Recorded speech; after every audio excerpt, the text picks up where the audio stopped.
Let's make some lasagna soup. I've got a pound of hamburger in here. Getting onions all over my stove here. I've got a diced up yellow onion that I'm using. And we're gonna get this browning, just like that. I'm going to add in my pepper here, probably about a teaspoon. Guys, season that with your heart. Same thing with salt. Season with your heart, but you don't want to get too salty. I'm gonna put a teaspoon in. I think my original recipe said a tablespoon, but I'm not putting a tablespoon of salt in here because my chicken broth has salt in it. So I'm gonna get this browned up. Okay, my meat is starting to brown, so this is where I'm gonna add in my garlic. You can add in the amount you want. You can do fresh. I'm gonna put in some heaping spoonfuls of the garlic, just like that. I like garlic. That's totally up to you, but I wanna get this in there and get it getting fragrant with my onions and my beef. Seasoning that meat up. And you gotta remember all the liquid that I'm gonna be putting in there. That's not as much garlic as you would think. Okay, got the meat all browned up. I'm gonna add in 2 small cans of tomato sauce, just like that. 1, of course, you know that I'm using the Fratelli, whatever you call it. That's what I use, love it. Get it all in there. And then I'm adding in a can of petite diced tomatoes. And to that, I'm gonna add in a small can of tomato paste. Tomato paste just gives it that extra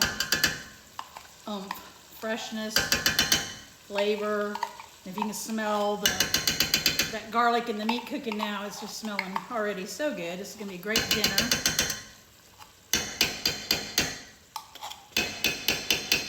Got that all in there.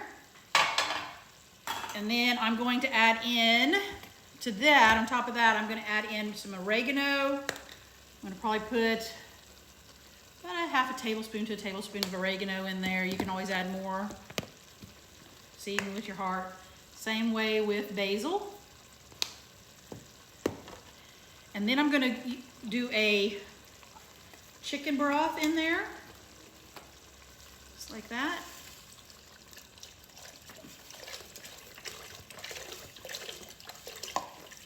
That's 4 cups of chicken broth, if anybody wants to know. That's what's in one of these containers that size.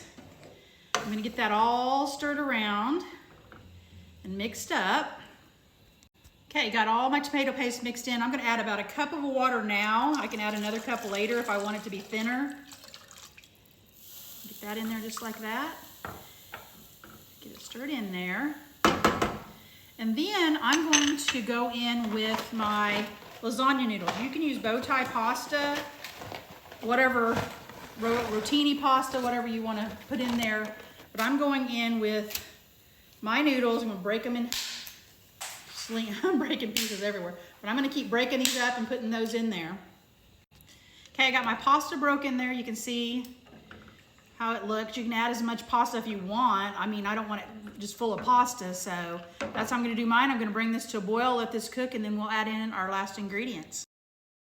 Okay guys, my soup's boiling, the noodles are getting tender. I'm gonna add in about a half a cup to 3/4 cup of cottage cheese. You can add ricotta if you prefer. Just a couple good spoonfuls of that. And you can top some on your bowl when you serve it up also. I'm gonna add in some freshly grated Parmesan and some mozzarella to this soup. And you can add that to the top of your soup also when it comes out. A little fresh parsley, whatever you want. I want to get that in there, just like that. Get that stirred in and let this finish cooking, and then we'll serve it up. Okay guys, this lasagna soup is done. I'm gonna turn it down on low and just let it simmer until my husband gets home for dinner. But look at that, guys. It's delicious. There's the noodles in there. Top your bowls with some more cottage or ricotta, more Parmesan or mozzarella, a little fresh parsley. I'm gonna eat mine with some rustic Italian bread that I picked up in Lawrence. Guys, go make some lasagna soup.